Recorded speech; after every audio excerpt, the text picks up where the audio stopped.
কৃষ্ণ, রাধে রাধে বন্ধুরা, সুদেবী রান্নাঘরে তোমাদের সকলকে স্বাগত জানাই।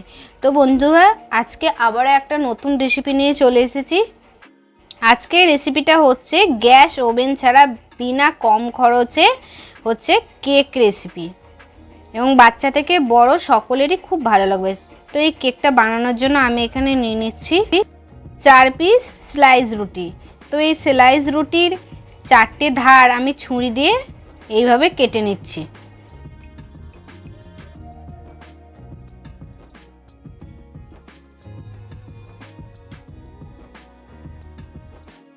স্লাইস রুটির চারিধার আমার কাটা হয়ে গেছে। তো চলো এবার আমি রুটিগুলো সেঁকে নেব। একটু বাটার দিয়ে দিলাম কড়ার মধ্যে, বাটারের মধ্যে রুটিগুলো সেঁকে নেব, তাহলে কেকটার টেস্ট আরও ভালো আসবে।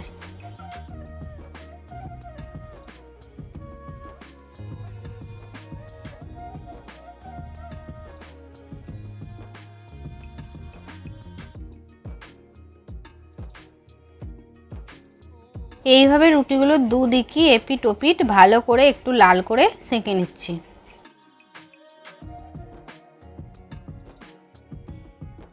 রুটিগুলো আমার এইভাবে সেঁকা হয়ে গেছে। এখানে আমি একটা বাটি নিয়ে নিয়েছি কাঁচের। তো দেখো, আমি একটা ক্রিম বিস্কুটও নিয়ে নিয়েছি 5 টাকা প্যাকেট। তো এই প্যাকেটটা থেকে আমি বিস্কুটগুলো বার করে নেব।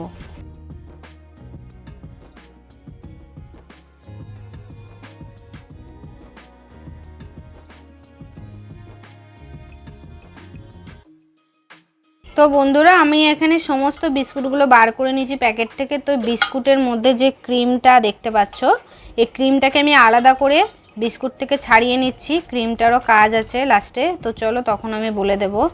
তো বিস্কুটগুলো থেকে সমস্ত ক্রিমগুলো আমি ছাড়িয়ে নিই।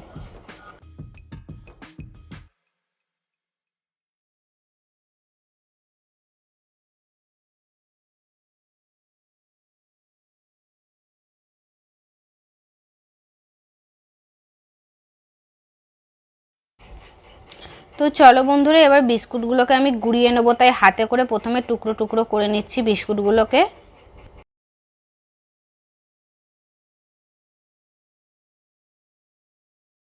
বিস্কুটগুলো আমার সমস্ত টুকরো করা হয়ে গেছে, এবার আমি গুঁড়িয়ে নেবো।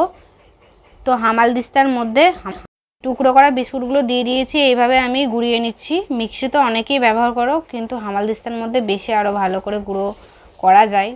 তো আমার বিস্কুটগুলো গুঁড়ানো হয়ে গেছে। এই গুঁড়োটার সঙ্গে আমি এখানে অ্যাড করছি দুধ। তো একটু একটু করে দুধ দিয়ে আমি এই বিস্কুটটা মাখিয়ে নেব।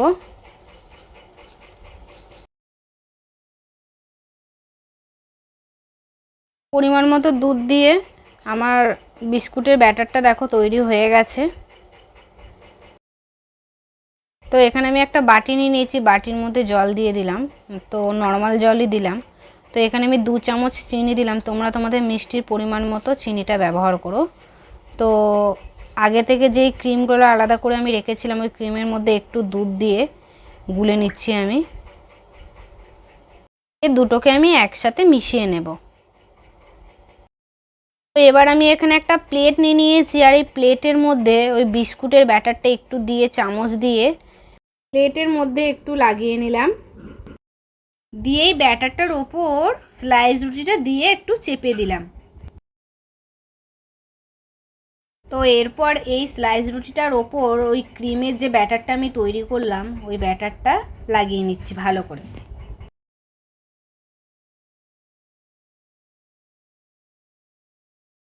দিয়ে তার ওপরে ওই বিস্কুটের ব্যাটারটা আবারও লাগিয়ে দিলাম। স্লাইস রুটিটা চারিদিক খুব ভালো করে লাগিয়ে নিলাম। তো তারপর আমি আরেকটা স্লাইস রুটি ওর ওপর বসিয়ে দিলাম। এইভাবে একইভাবে স্লাইস রুটিগুলো আমি বসিয়ে নিলাম।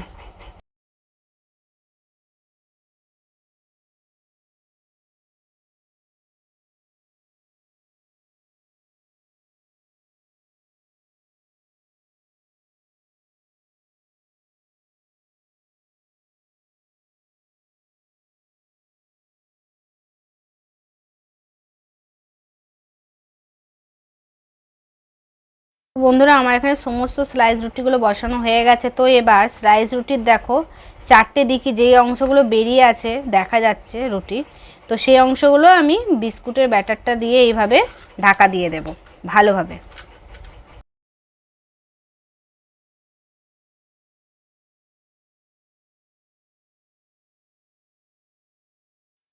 তো প্লেটের চারিদিকে যে বিস্কুটের ব্যাটারগুলো লেগেছিলো সেগুলো পরিষ্কার করে আমি একটা কাপড়ের সাহায্যে মুছে দিলাম, যাতে দেখতে আরও সুন্দর লাগে, পরিষ্কারভাবে পরিচ্ছন্ন লাগবে। এখানে আমি একটা 20 টাকা দামের ডেয়ারি মিল্ক নিয়ে নিয়েছি, দিয়ে আমি গ্রেট করে নিচ্ছি এইভাবে ডেয়ারি মিল্কটাকে। বন্ধুরা আমার এখানে কোনো রকম শেপ নেই, হার্ট শেপ নেই, তো যার জন্য আমি এখানে একটা কাগজ হার্ট শেপের সাইজে কেটে নিয়েছি, দিয়ে এখানে বসিয়ে দিয়েছি কেকটার একটা কোণে, যাতে দেখতে আরও ভালো লাগে। আর ওই ডেয়ারি মিল্কটা যে গ্রেট করা ডেয়ারি মিল্কটা এইভাবে এই কেকটার ওপরে ছড়িয়ে দিলাম, তো দেখতে আরও ভালো লাগবে আর খেতেও টেস্টি লাগবে। তো এবার এই কেকের ওপর থেকে ওই হার্ট শেপের চিকচিকিটা আমি তুলে নেব। শেপটা পুরো এখানে হার্ট শেপের ছাপ এখানে চলে আসবে, ওই ছাপটা আসার জন্যই আমি ওই চিকচিকিটা হার্ট শেপের মতো কেটেছিলাম। তো চলো আমার কেকটা বানানো হয়ে গেছে। তো বন্ধুরা আমি 2 ঘন্টা পর ফিরে এলাম। কেকটাকে আমি 2 ঘন্টার জন্য ফ্রিজে রেখেছিলাম।